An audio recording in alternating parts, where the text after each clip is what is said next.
कभी नहीं सुधरने वाला ये। छोड़ दो कान्हा, इस संसार में कोई नहीं है तुम्हारा।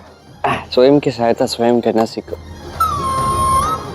अब सहायता करने आए हो? नहीं, छोड़ो नहीं।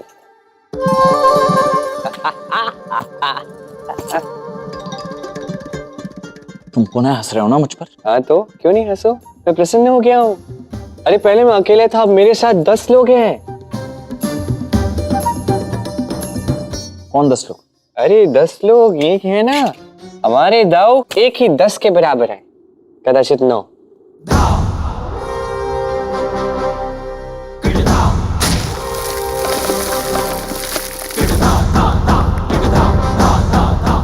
दस नहीं, 10 सहस्त्र का होगा ना। 10 सहस्त्र के बराबर हो आप।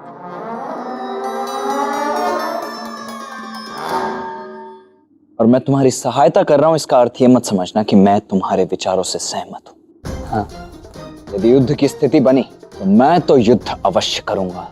ठीक है। और भागूंगा कदापि नहीं। वो तो तुम मेरे भाई हो, इसीलिए प्रेमवश तुम्हारी सहायता कर रहा हूं और कुछ नहीं। इसके लिए बहुत बहुत धन्यवाद आपका दाव। लीलाधर का एक।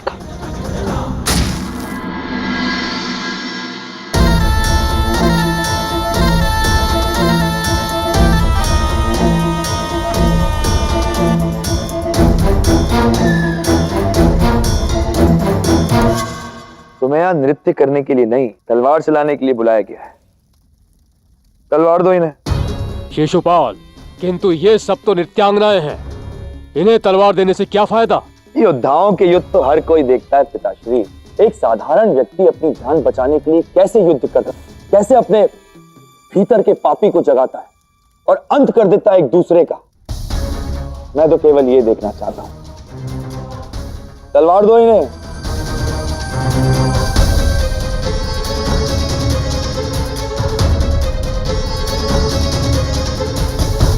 लड़ो, मृत्यु तक लड़ना होगा तुम्हें।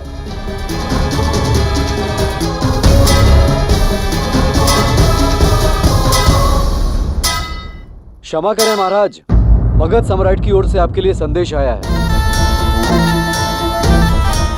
प्राण बच गए तुम दोनों के। चलो अब जाओ यहां से। छेदी नरेश, शिशुपाल को मगध सम्राट का आशीष। तुम्हारे शत्रु कृष्ण ने मुझसे लड़ने का साहस किया है। मैं तुम्हें और तुम्हारी सेना को कृष्ण पर आक्रमण करने के लिए बुला रहा हूँ। और ये छोटे से उपहार स्वरूप मैंने तुम्हारा विवाह राजकुमारी रुक्मणी के साथ करवाने का निर्णय लिया है। शीघ्र यहाँ पहुँचो और रुक्मणी के साथ विवाह करो।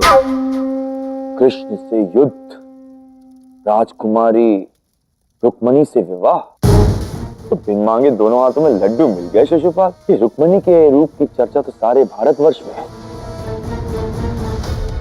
जरासंध तो मूर्ख वृद्ध है, परंतु काम मेरे हित का कर रहा है। ये रुक्मणी से विवाह करने में तो बड़ा ही आनंद आएगा। बट रानी बनाऊंगा उसे, और ये कृष्ण ही तो है जो मुझे मार सकता है।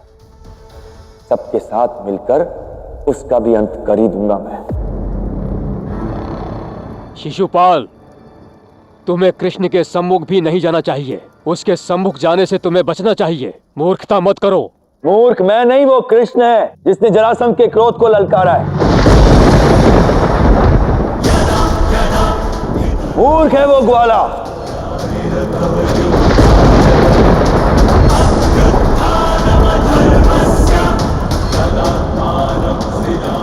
बुद्धि भ्रष्ट हो गई है उसकी। मायावी है, छलिया है।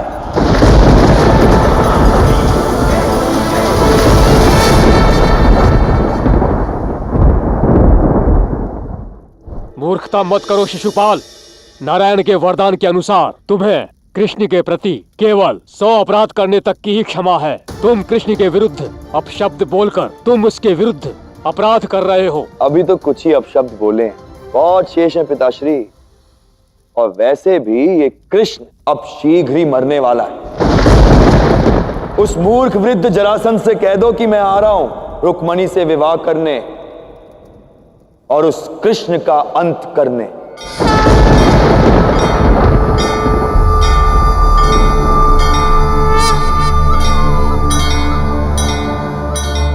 कान्हा, यहाँ काम छोड़कर अब तुम क्या गिनती कर रहे हो? देख रहा हूं व्यक्ति को कितना भी बड़ा वरदान क्यों न मिल जाए, यदि उसकी नीयत ठीक नहीं तो नियति को बदलने में समय नहीं लगता। शिशुपाल ने स्वयं ही अपना अंत आरंभ कर दिया। किंतु मेरा प्रश्न ये है कान्हा कि शिशुपाल की मृत्यु से हमारा क्या लेना देना है? उसकी मृत्यु से ही तो युद्ध आरंभ होगा था, महायुद्ध आरंभ होगा। ऐसा युद्ध जिसमें समस्त भारत सम्मिलित होगा। ऐसा युद्ध जो धर्म स्थापना का स्वर्णिम क्षण लाएगा।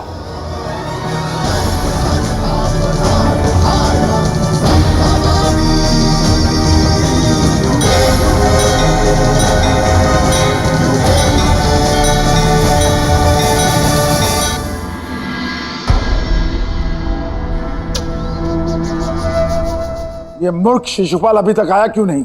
शिशुपाल की सेना और रथ तो आ चुके हैं, किंतु ये शिशुपाल कहाँ है? सम्राट की जय हो। श्री नरेश शिशुपाल सबसे पहले राजकुमारी रुक्मणी को देखने गए हैं। उन्होंने कहा कि वो आप सबसे बाद में मिलेंगे। मूर्ख कहीं का, उसका कोई स्वागत सत्कार नहीं होगा। सभी दास दासी और मंत्रीगण चले जाओ यहां से। यदि मेरा वध चलता तो सबसे पहले मैं उसके प्राण ले लेता। शिशुपाल, शिशुपाल!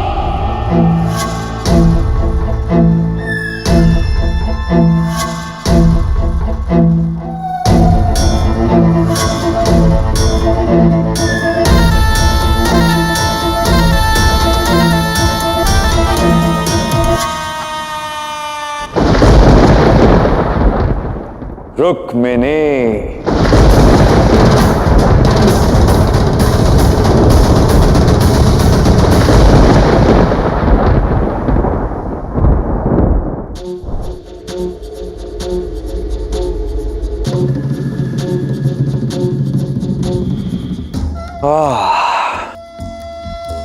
तुम्हें देखकर तो आनंद ही आ गया।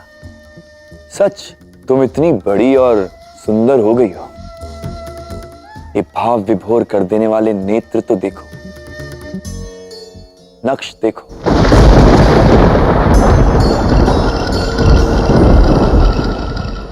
यौवन तो देखो। तुमसे विवाह करने में तो बड़ा ही आनंद आने वाला है। मैं अपनी पुत्री का विवाह तुमसे किसी भी मूल्य पर नहीं होने दूंगा शिशुपाल।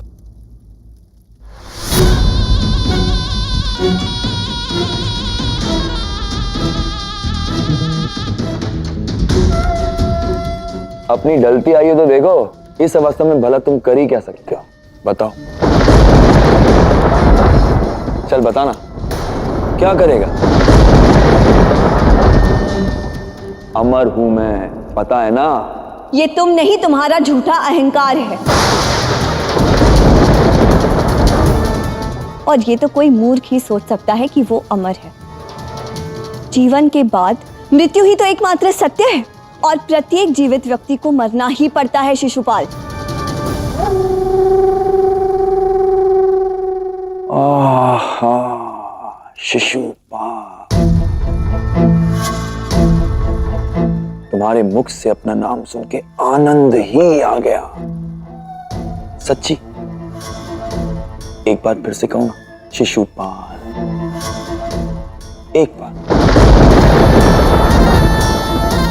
चलो मैं ही कह देता हूं, शिशुपाल।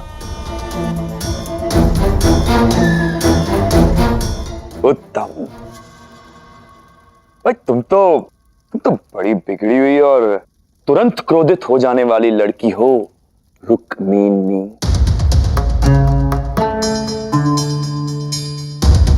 तुम्हें नियंत्रित करने में तो बड़ा ही आनंद आएगा।